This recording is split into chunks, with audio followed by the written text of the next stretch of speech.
Hey guys, welcome to my YouTube channel Teach to Learn.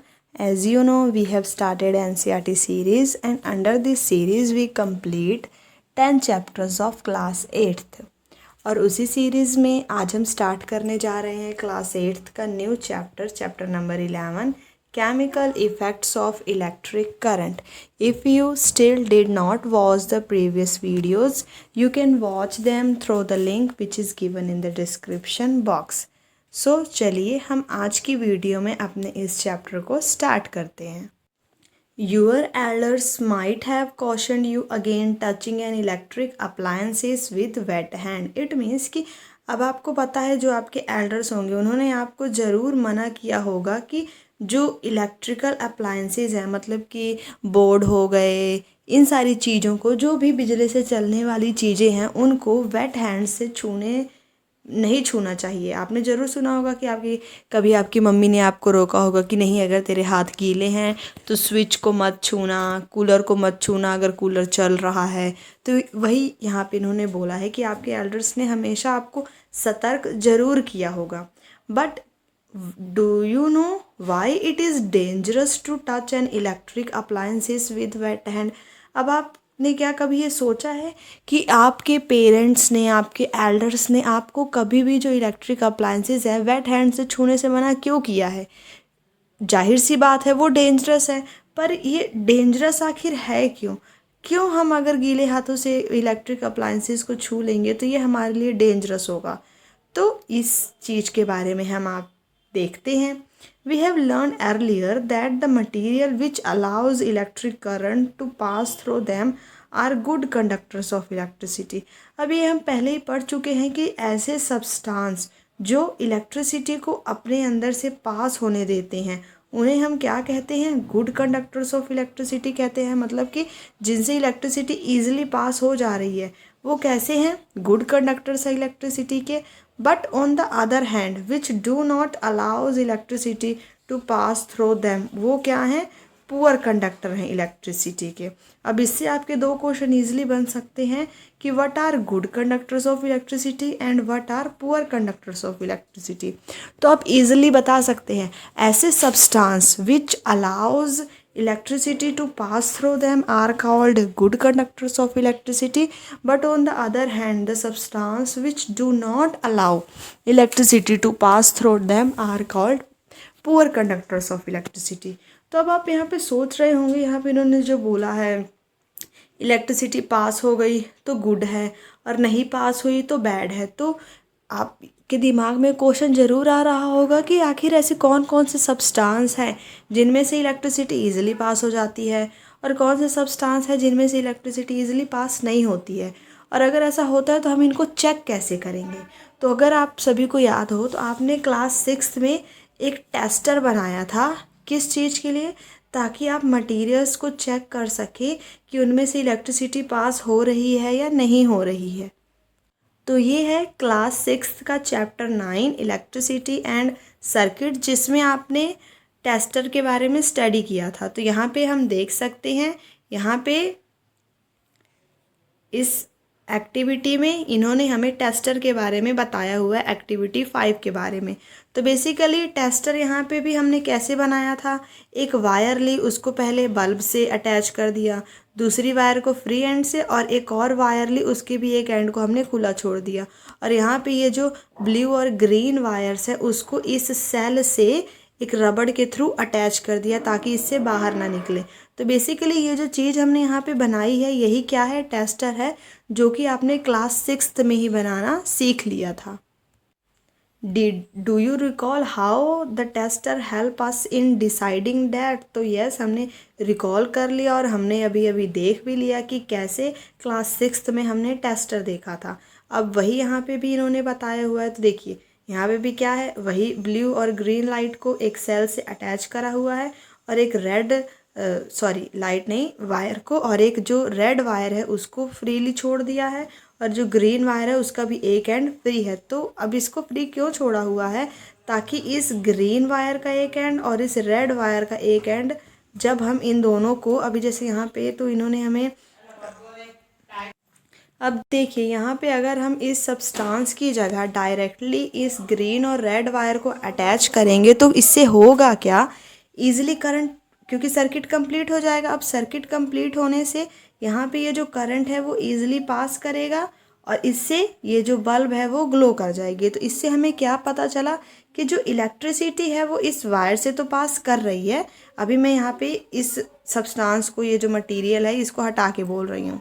अब हम क्या करेंगे, अब हम जो ये फ्री एंड वायर्स लगी हुई हैं इसी से ही हम अलग अलग मटेरियल्स को, अलग अलग सब्सटेंसेस को कनेक्ट करके देखेंगे।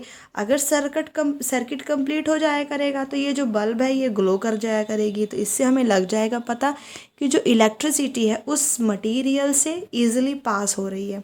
तो सबसे पहले हम क्या करेंगे, ये जो सब्सटेंस है इसका ये जो मेटल वाला पार्ट है इस पे हमने ये ग्रीन और रेड वायर लगाई। तो इससे हुआ क्या, इससे इलेक्ट्रिसिटी पास हुई, इलेक्ट्रिसिटी के जो आयंस थे वो इससे इजीली पास हुए और हमारी जो बल्ब थी वो ग्लो कर गई। और जब बल्ब ग्लो कर गई तो हम कह सकते हैं कि ये जो इसका लोहे वाला पार्ट है वो क्या है, गुड कंडक्टर ऑफ इलेक्ट्रिसिटी है। क्योंकि हम ये जो टेस्टर से टेस्ट कर रहे हैं किस लिए कर रहे हैं, ताकि हम पता लगा सके कि कौन सा substance good conductor of electricity है और कौन सा नहीं। सिमिलरली इस सेकंड फिगर में देखिए क्या किया है, ये जो वुड वाला पार्ट है इस पे हमने वायर्स अटैच कराई और जब हमने इस पे वायर्स अटैच कराई तो हमने क्या देखा, अब जो वुड है उससे क्या हुआ, इलेक्ट्रिसिटी पास हुई नहीं, इलेक्ट्रिसिटी के जो आयंस थे, इलेक्ट्रॉन्स थे वो पास हुए नहीं। तो इससे क्या हुआ, ये जो हमारी बल्ब थी वो ग्लो भी नहीं करी।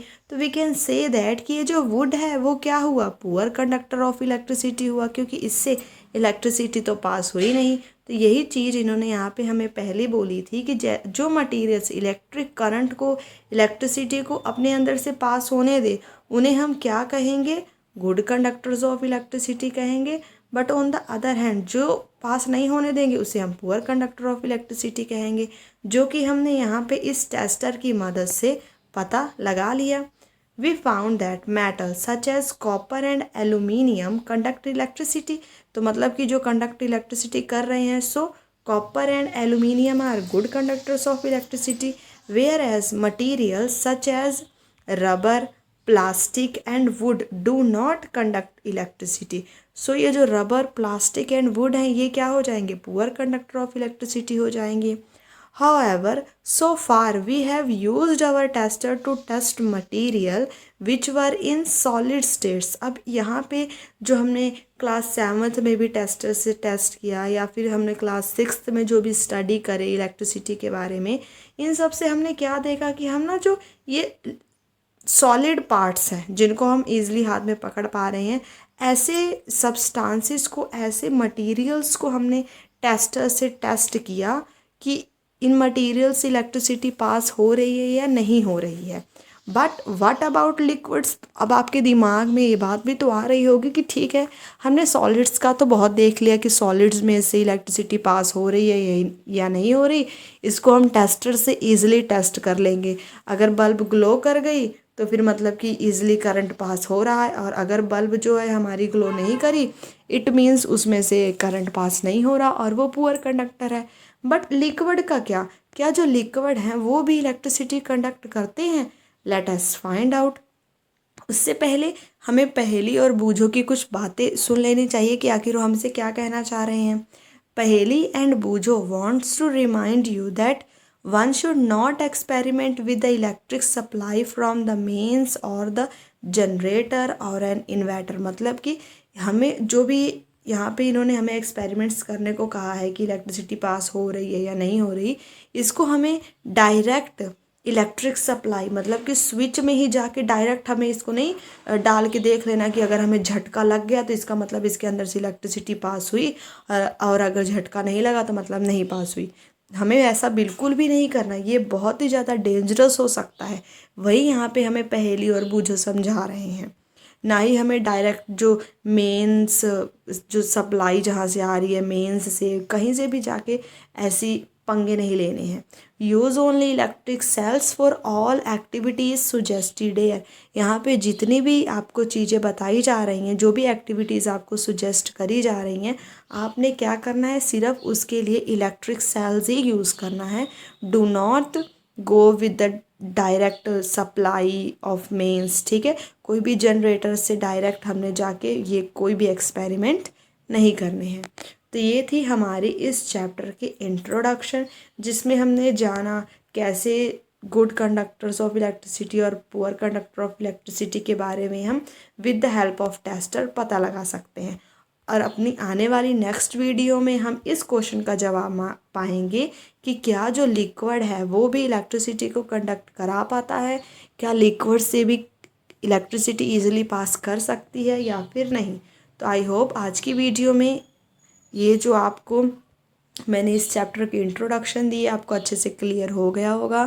तो इसी तरह की और वीडियोस लेने के लिए और वीडियोस देखने के लिए आप चैनल को सब्सक्राइब करना ना भूलें और इसे ज़्यादा से ज़्यादा अपने फ्रेंड्स के साथ शेयर करें।